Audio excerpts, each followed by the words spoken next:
ঠিক তো গতবারই হয়েছে আসলে, এবার নিয়ে টানা 4 বার হলো। সো অবশ্যই যে দায়িত্বটা ছিল পালন করতে পেরেছি, খুবই ভালো লাগতেছে। পুরো আসরে ভালো খেলেছেন, ব্যক্তিগত পারফরমেন্সের কথা যদি বলি বাকিদের চেয়ে অনন্য, নিশ্চয়ই আপনার কাছেও ভালো লাগছে, এটা স্বস্তির বিষয়। না, অবশ্যই লাস্ট 3-4টা ম্যাচে রান করতে পারি না, ওই জায়গাগুলোতে একটু তো আমার মানে আপনার ধরেন স্যাটিসফ্যাকশন জায়গাটা পুরোপুরি আসে নাই। ওই 3-4টা ম্যাচে ভালো খেলতে পারলে হয়তো বা আরেকটু বেশি রান করতে পারতাম বা একটু হেল্প করতে পারতাম টিমকে। বাট এখন পর্যন্ত যা হয়েছে ওভারঅল আলহামদুলিল্লাহ।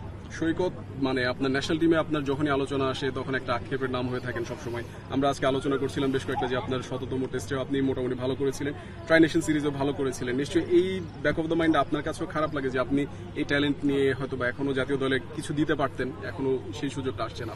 হ্যাঁ, ওইখানে যদি পিছনের দিকে যাই তাহলে হয়তো আক্ষেপ তো থাকবে আসলে, হয়তো বা একটু সুযোগ হয়তো ডিজার্ভ করতাম বা একটু সুযোগ পেলেও পেতে পারতাম।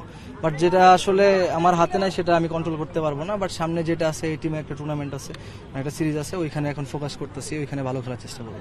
সৈকত, আবাহনী অন্য টিমগুলোর চেয়ে কোথায় এগিয়ে গেছে? অনেকেই তো হয়তো ভালো টিম করেছিল, কিন্তু আবাহনীর চ্যাম্পিয়ন হওয়ার আপনার কাছে কি মনে হয় মূল ফর্মুলাটা কোথায় ছিল?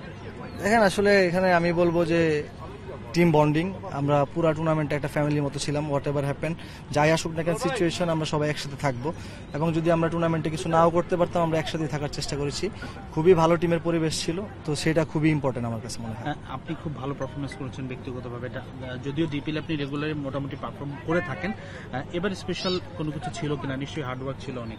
না, হার্ডওয়ার্ক তো ছিল আসলে। এইবার দেখেন, এইবারের চ্যাম্পিয়নশিপটা আমার কাছে মনে হয় অন্যান্য বারের থেকে একটু বেশি আলাদা। কারণ এইবারের আপনি যদি পুরো ইন্টার প্রিমিয়ার লিগ দেখেন, একটা বাজেট ইস্যু ছিল, একটা পেমেন্টের ইস্যু ছিল, যে অনেক প্লেয়ার স্যাক্রিফাইস করে, সবাই স্যাক্রিফাইস করে খেলা লাগছে। বাট সেই জায়গা থেকে একটা ব্যাক অফ দ্য মাইন্ডে তো কাজ করে যে পেমেন্ট যদি আপনি সিকিউর না থাকে কি হইতে পারে, একটা পারফরমেন্সের উপর অনেক বড় একটা প্রভাব পড়ে। তো আল্লাহর রহমতে আমাদের টিমের সেই প্রবলেমগুলো ছিল না। এখন পর্যন্ত যা জানি যে 90% ক্লিয়ার আছে, আজকে রাতের মধ্যে 100% ক্লিয়ার হয়ে যাবে। তো এটা অনেক বড় একটা ব্যাপার। এবং একই সাথে আমি বলবো যে এটা অনেক পিছন থেকে অনেক বড় একটা কাজ করেছে যে প্লেয়ারদের, যে তারা রিল্যাক্স ছিল, তারা জানে তাদের কোনো পেমেন্ট ইস্যুর প্রবলেম নাই, তাদের কোনো অন্য আদার্স ফ্যাসিলিটিসের কোনো প্রবলেম নাই। তো তারা ওই মন খুলে পারফরমেন্সটা করতে পেরেছে।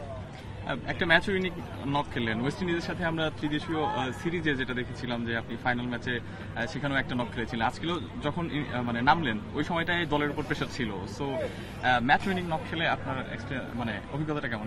একটু ডিফিকাল্ট হয়ে যেত। দেখেন, আমি বা মিথুন ভাই ওখান থেকে আউট হইলে হয়তো বা একটু ডিফিকাল্ট হয়ে যেত জেতাটা।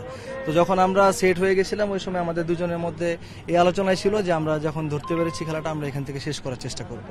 তো শেষ করতে পেরেছি, খুবই ভালো লাগতেছে। Thank you.